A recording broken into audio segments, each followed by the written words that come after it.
So, Gautam, my next question to you is do you think these FPIs will return back in India? Because we saw January, February, they were investing back, and then suddenly we saw that because of the Iran and US conflict, they stopped investing. Number one. Number two, now that you are saying that the bear market is over and bull market is starting, do you think because of this war, the earnings may again have subdued effect, and then as a result of that, our earnings may not go up to beyond 12-13%, and as a result of that, again, we will have a sort of difficult phase? It depends which company you're talking about. So basically, after every big crisis, Vikas, the industry leaders, be it in small cap, mid cap, or large cap space, after every crisis, they tend to grab market share from their weakened competition, and this market share capture is actually a source of great value creation over time. Markets are a long-term discounting machine. So markets have already started looking beyond the if Q1 FY27 is a washout quarter, markets are already factoring that into their estimates. What the market will be more concerned with is the management guidance, the management commentary for the remainder part of FY27. So even if one quarter goes bad, I think the markets will take it into their stride and move on. That won't be a problem. But be on the lookout for companies which are under guidance and commentary. This is the time when you work extra hard to identify the set of leaders for the next bull market. In every bull market, the companies which are growing the fastest and giving the strongest guidance, they are the ones who create wealth for investors. This is the time to actually put your head down and get to work. Right. So where are you investing at this point? Or what's your game plan for the next 1 year? So see, I believe history has taught me that every bull market in India has got a new leader. A new set of sectors emerge. The keyword is new. It has to be something new which has not been the leader of the previous bull market. So, for example, in the previous bull run from April 2020 to September 2024, you had PSUs, railways, defense. While defense will still do well overall because of the global geopolitical situation, I think a new set of industries are emerging. For example, aerospace. This is a new industry in which India definitely has a right to win because we are very good in skilled labor. Mm-hmm. Then there's one more industry called precision engineering. Okay. This is again and especially with a focus on exports. So India has signed multiple trade deals, trade apart from US and Europe. India has signed a plethora of trade deals with multiple countries, and I believe that the exports from this particular sector of aerospace as well as precision engineering will do very, very well. There's also a set of auto ancillary companies which are changing their product mix into defense and aerospace, which is higher margin business. So I think those companies in auto ancillaries which have the capabilities to do high precision manufacturing in aerospace and defense, even those stocks may turn out to be the leaders of this particular bull market as well. So I think this once the earnings start showing up in these stocks, that is when you will see ownership of institutions increasing in this space. Do you think renewable will have better impact because going ahead, because we've seen this crisis, energy crisis, and this time India looks to be more committed to do something about nuclear energy, etc. So you think renewable will become a new keyword for the next financial? I think renewable energy, solar sector stocks were already the leaders of they already did very well in the previous bull market. See what happens after every sectoral bull market. There's a plethora of companies which start entering that particular sector, and when large amount of capital enters into a particular sector, competitive intensity goes up and margins start normalizing. Same thing will happen with solar and other renewable energy companies again.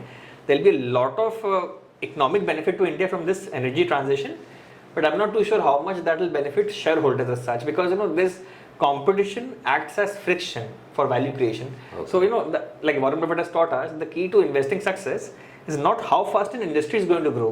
What matters is whether you can identify pockets within the value chain of that particular industry which has got supply side dominance, that is dominant market share and pricing power.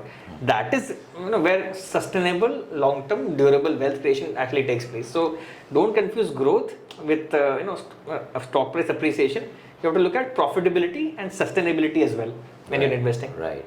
So do you think the next target for Nifty should be 29,500 to 30,000 at the end of this financial year? Well, difficult to answer, but I'm still asking this. See, I really don't follow index level because we're not index investors, so I really don't pay too much attention to the index. I use it more for the sentimental indicator to understand when the market is getting overheated or when the market is becoming depressed in valuation.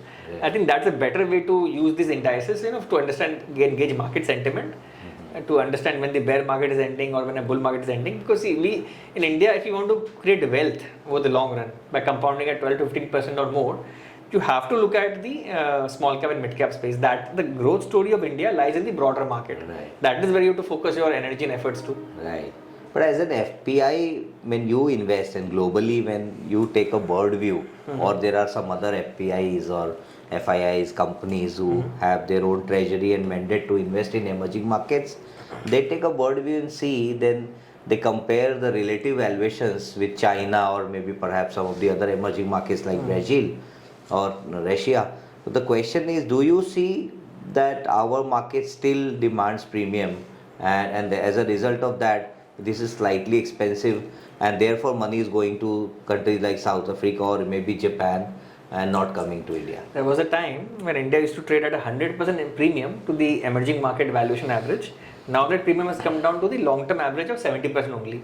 In my view, personally, this will keep coming down further even more. Why?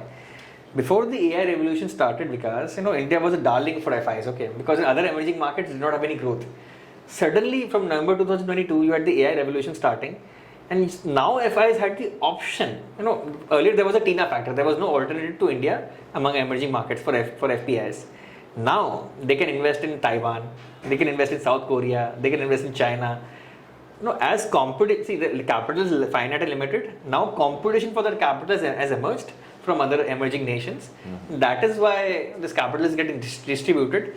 The money which would have otherwise come to India previously, now that has found an even better relative opportunity elsewhere at a better valuation. That's why FPIs are bullish on those AI stocks of the other economies. Right.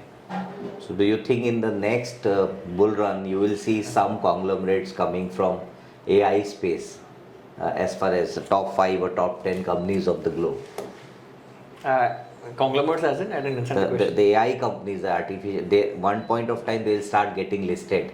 So do you see in the next decade some of the large names like Nvidia or maybe Meta, you will see one AI company coming up and commanding the maximum market? Possible. That's definitely possible, because I feel see, these companies, they are led by very highly capable CEOs. If they're investing hundreds of billions of dollars in AI, they obviously must be seeing a bright future ahead. If you look at the revenues of this company called Anthropic, they make the Claude AI. The annual revenue run rate of Anthropic is just going vertical, and now they're on the exponential path, which is showing that there is actually an end use case in enterprise AI. So I feel this year you'll be seeing the IPOs of OpenAI, you'll be seeing the IPO of Anthropic, you'll be seeing the IPO of SpaceX.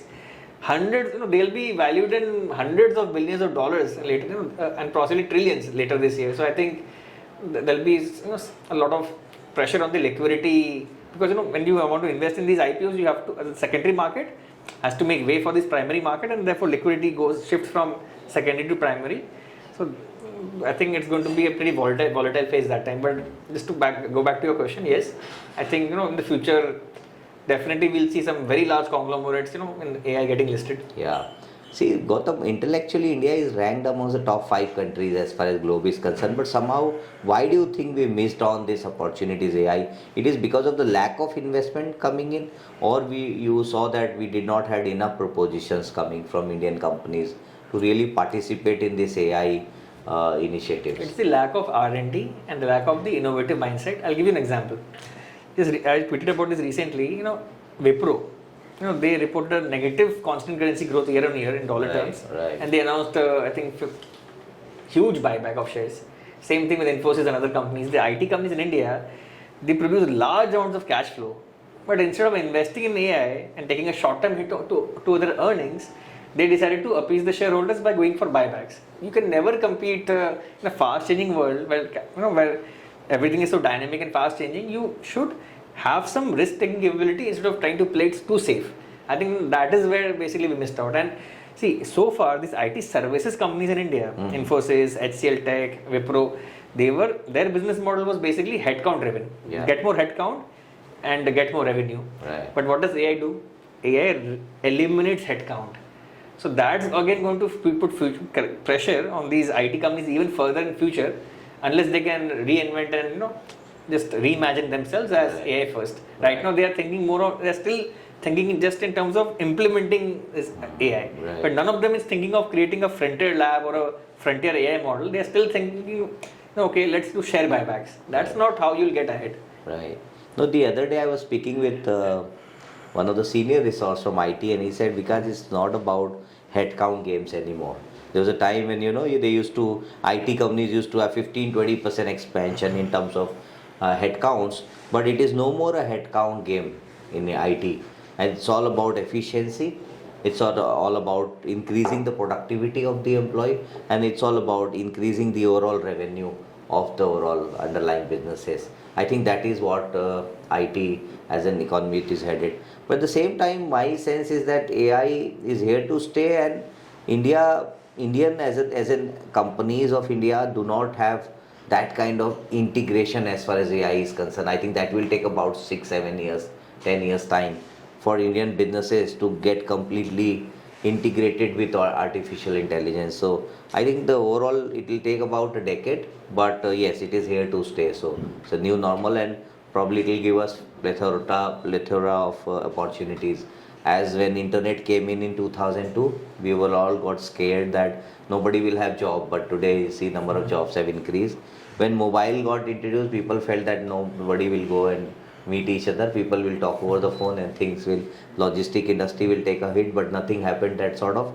And my sense is because of AI, I see that the number of opportunities will go up in India or across the globe, and there are a lot of sidelined opportunities which is waiting for to come in as soon as this starts.